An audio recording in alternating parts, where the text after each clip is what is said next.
एक साधारण नाम योगानंद, लेकिन असाधारण आत्मा। परमहंस योगानंद जी एक ऐसे योगी जिनका जीवन दुनिया भर में लाखों लोगों के लिए प्रेरणा बन गया। एक ऐसी आत्मा जिसने भारत की योग विद्या को पश्चिम की धरती तक पहुंचाया। वो सिर्फ एक संत नहीं थे, वो एक मिशन लेकर आए थे कि हर इंसान ईश्वर का अनुभव कर सकता है। योगानंद जी का जन्म 5 जनवरी 1993 को उत्तर प्रदेश के गोरखपुर में हुआ था। जन्म से ही उनकी आत्मा में कुछ दिव्यता थी, जैसे किसी और लोक से आए हों। उनके माता पिता भक्त थे और घर का माहौल आध्यात्मिक था। बचपन से ही योगानंद जी ध्यान में बैठ जाते थे और कई बार घंटों तक समाधि की स्थिति में रह जाते। उनकी आत्मा किसी सामान्य दुनिया की नहीं थी। उनके जीवन का सबसे बड़ा मोड़ तब आया जब उन्होंने अपने गुरु स्वामी श्री युक्तेश्वर गिरी जी के चरणों में प्रवेश किया, और वहीं से शुरू हुई एक योगी की आत्मकथा। गुरु मिले तो जीवन की दिशा ही बदल जाती है। परमहंस योगानंद जी के जीवन का सबसे महत्वपूर्ण मोड़ आया जब उन्हें मिले उनके दिव्य गुरु स्वामी श्री युक्तेश्वर गिरी। ये कोई साधारण मुलाकात नहीं थी। योगानंद जी वर्षों से एक ऐसे गुरु की खोज कर रहे थे जो उन्हें सीधे ईश्वर तक पहुंचा सके। और एक दिन जब वे वाराणसी की गलियों में चल रहे थे, एक शक्तिशाली आकर्षण उन्हें श्री युक्तेश्वर जी के आश्रम की ओर खींच लाया, जैसे आत्मा को उसका स्रोत मिल गया हो। पहली ही मुलाकात में योगानंद जी ने पहचान लिया, यही है मेरे गुरु। गुरु ने भी उन्हें अपनाया। स्वामी युक्तेश्वर जी ने योगानंद जी को न केवल ध्यान की गहराइयां सिखाई, बल्कि ब्रह्मचर्य, सेवा, संयम और शुद्धता का अर्थ भी समझाया। गुरु और शिष्य का यह संबंध केवल ज्ञान का आदान प्रदान नहीं था, यह आत्मा से आत्मा की यात्रा थी। श्री युक्तेश्वर जी ने उन्हें आदेश दिया, तुम्हें पश्चिम जाना है, भारत के योग का संदेश लेकर। और यहीं से शुरू हुई योगानंद जी की सबसे बड़ी तपस्या, भारत से अमेरिका तक आध्यात्मिक क्रांति की। योगानंद जी का जीवन केवल भारत तक सीमित नहीं था, उनका जीवन एक वैश्विक मिशन था, योग, ध्यान और आत्मज्ञान को पूरे विश्व में फैलाने का। सन 1920 में उन्हें अमेरिका जाने का निमंत्रण मिला। वहां एक वर्ल्ड रिलीजियस कॉन्फ्रेंस में भाग लेना था।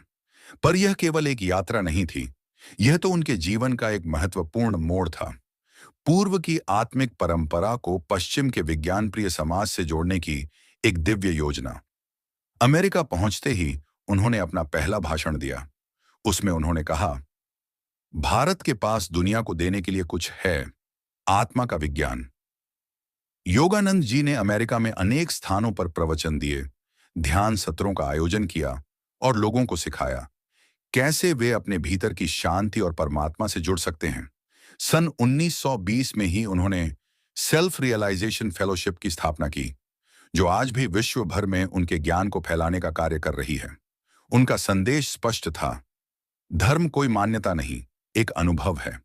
योगानंद जी कहते थे, ईश्वर तक पहुंचने के लिए न जाति की जरूरत है, न संप्रदाय की, न ग्रंथों की। जरूरत है तो केवल एक सच्चे मन की और योग की साधना की। उनके सत्रों में न केवल भारतीय या हिंदू आते थे, बल्कि ईसाई, यहूदी, यहां तक कि नास्तिक भी उनसे प्रेरणा लेते थे। उनका जीवन एक जीवित मिसाल बन गया कि एक योगी सिर्फ हिमालय में नहीं रहता, वह संसार में रहते हुए भी लाखों को मोक्ष का मार्ग दिखा सकता है।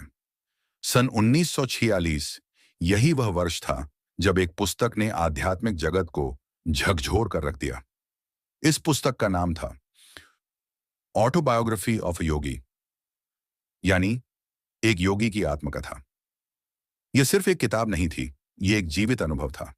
परमहंस योगानंद जी ने अपने जीवन की रहस्यमय यात्राओं, साधनाओं, चमत्कारों और गुरुओं के साथ बिताए अनमोल पलों को इसमें शब्दों के माध्यम से जीवंत कर दिया। इस पुस्तक में उन्होंने न केवल अपने जीवन की घटनाएं साझा की, बल्कि उन्होंने यह भी बताया कि हर इंसान, चाहे वह कहीं भी हो, किसी भी संस्कृति का हो, वह आत्म साक्षात्कार प्राप्त कर सकता है। पुस्तक में वर्णित अनेक चमत्कारिक अनुभव, जैसे गुरु के माध्यम से मानसिक संदेश प्राप्त करना, समाधि की स्थिति में ईश्वर का अनुभव और योग की रहस्यमयी विधियां, पश्चिमी पाठकों के लिए चौंकाने वाले थे। लेकिन यही पुस्तक बनी एक पुल जिसने भारत की योग परंपरा को अमेरिका और यूरोप की आत्माओं से जोड़ा। एक योगी की आत्मकथा का प्रभाव इतना गहरा था कि स्टीव जॉब्स जैसे वैश्विक नेता भी इसे अपनी जिंदगी की सबसे महत्वपूर्ण किताब मानते थे। एप्पल कंपनी के को फाउंडर स्टीव जॉब्स ने इस पुस्तक को अपने आईपैड में हमेशा संजो कर रखा और उनकी अंतिम क्रिया में हर मेहमान को यही किताब भेंट की गई। योगानंद जी ने इस पुस्तक के माध्यम से जो एक बीज बोया, वह आज एक वट वृक्ष बन चुका है। इस पुस्तक ने लाखों लोगों को योग, ध्यान और ईश्वर की खोज की ओर प्रेरित किया है। आज भी यह किताब आध्यात्मिक साहित्य की सबसे प्रसिद्ध और सबसे अधिक पढ़ी जाने वाली पुस्तकों में गिनी जाती है। यह सिर्फ आत्मकथा नहीं है, यह एक उन्माद जागृति बोनस है। यह किताब हमें सिखाती है कि धर्म केवल कर्मकांड नहीं, बल्कि एक जीवित अनुभव और मान है जो हर व्यक्ति अपने भीतर कर सकता है। एक योगी की आत्मकथा एक ऐसा दर्पण है जिसमें हम स्वयं को, अपने ईश्वर को और अपने सत्य को देख सकते हैं। एक महान आत्मा का अंत भी साधारण नहीं होता। परमहंस योगानंद जी का जीवन जितना विलक्षण था, उनकी विदाई उससे भी अधिक चमत्कारिक और रहस्यमय थी। 7 मार्च 1952, स्थान लॉस एंजेल्स, अमेरिका। एक भव्य भोज का आयोजन था जहां भारत के राजदूत विनय रंजन सेन भी उपस्थित थे। योगानंद जी मंच पर आमंत्रित हुए। उन्होंने भारत और अमेरिका की आध्यात्मिक एकता की बात की। उन्होंने प्रेम, शांति और विश्व भाईचारे का संदेश दिया। फिर उन्होंने अपने मुख से भारत मां और ईश्वर का नाम लिया और उसी क्षण धीरे धीरे उनका शरीर स्थिर हो गया। सामने बैठे सैकड़ों लोग स्तब्ध थे। कोई समझ ही नहीं पाया कि क्या हुआ। परमहंस योगानंद जी ने मंच पर खड़े खड़े मुस्कुराते हुए महासमाधि ले ली। यह कोई सामान्य मृत्यु नहीं थी, यह थी एक योगी की भविष्यवाणी की हुई पूर्ण चेतना में ली गई विदाई। उनके शरीर को जब समाधि गृह में रखा गया तो आश्चर्य की बात यह हुई कि 20 दिनों तक उनका शरीर किसी प्रकार से विघटित नहीं हुआ। ना कोई दुर्गंध, ना कोई त्वचा में बदलाव। शरीर ऐसा लग रहा था मानो वे अभी भी ध्यान में हों। फॉरेस्ट लॉन मॉर्चुअरी के दस्तावेजों में यह बात दर्ज की गई। Such perfect preservation is, so far as we know, unparalleled. Yogananda ji चले तो गए, लेकिन पीछे छोड़ गए एक जागती हुई चेतना जो आज भी लाखों लोगों को भीतर से जगाती है। उनकी समाधि एक देह का अंत नहीं थी, वह एक यात्रा की पूर्णता थी। वे आए ईश्वर के साक्षात्कार का मार्ग दिखाने, योग को विश्व में पहुंचाने और प्रेम, करुणा, ध्यान और भक्ति की लौ जलाने। और जब उनका कार्य पूर्ण हुआ तो वे उसी मौन, उसी शांति में विलीन हो गए जिसका उन्होंने प्रचार किया था। परमहंस योगानंद जी नहीं गए, वे आज भी हमारे साथ हैं। हर ध्यान में, हर प्रेम में, हर आत्मा की पुकार में। उनका जीवन और समाधि हमें सिखाती है कि एक सच्चा योगी केवल मृत्यु से नहीं, भय से भी मुक्त होता है। एक युग बीत गया, लेकिन परमहंस योगानंद जी की वाणी आज भी जीवित है। उनका हर शब्द, हर शिक्षा आज भी उतनी ही प्रासंगिक है जितनी उनके जीवन काल में थी। उन्होंने केवल योग या ध्यान की विधियां नहीं सिखाई, बल्कि जीवन जीने की कला उन्हें सिखाई। उनका पहला संदेश था, खुद को जानो, आत्मा के स्वरूप को समझो। उन्होंने कहा, ईश्वर कहीं बाहर नहीं है, वह तुम्हारे अंदर है। ध्यान और प्रेम से तुम उसी चेतना तक पहुंच सकते हो। आज की भाग दौड़ भरी दुनिया में, जहां तनाव, चिंता और अकेलापन आम हो गया है, योगानंद जी की शिक्षाएं न गई हैं एक प्रकाश की किरण। उन्होंने सिखाया, भीतर की शांति ही सच्ची शांति है और वह ध्यान के द्वारा प्राप्त होती है। उनकी वरक्रिया योगवान पद्धति आज लाखों लोग सीख रहे हैं, क्योंकि यह केवल शरीर या मन को नहीं, बल्कि आत्मा को भी स्पर्श करती है। उनका दूसरा बड़ा संदेश था, सभी धर्म एक ही सत्य की ओर इशारा करते हैं। उन्होंने कभी किसी धर्म की आलोचना नहीं की, बल्कि यह सिखाया कि ईश्वर तक पहुंचने के मार्ग अनेक हैं, लेकिन लक्ष्य एक है। आज जब संसार धर्म के नाम पर बढ़ रहा है, योगानंद जी की यह शिक्षाएं एकता, प्रेम और करुणा का मार्ग दिखाती हैं।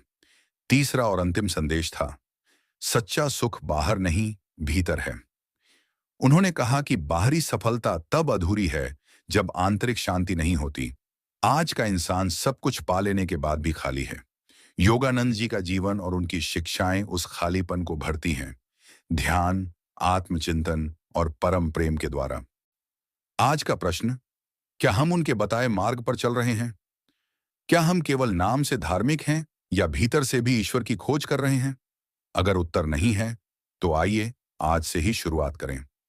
हर दिन कुछ समय ध्यान में बैठें, अपने भीतर झांकें, अपने आप से जुड़ें। यही योगानंद जी की सच्ची श्रद्धांजलि होगी। राडिडिया वर्डान, उनकी शिक्षाएं कहती हैं, be calmly active and actively calm, live each moment completely and the future will take care of itself. Paramahansa Yogananda ji आज हमारे बीच भौतिक रूप में नहीं हैं, लेकिन उनकी आत्मा, उनकी वाणी और उनका प्रेम हर साधक के मन में जीवित है। उनका जीवन एक दीपक था और उनकी शिक्षाएं वह लौ हैं जो युगों युगों तक जलती रहेगी। जय परमहंस योगानंद जी महाराज।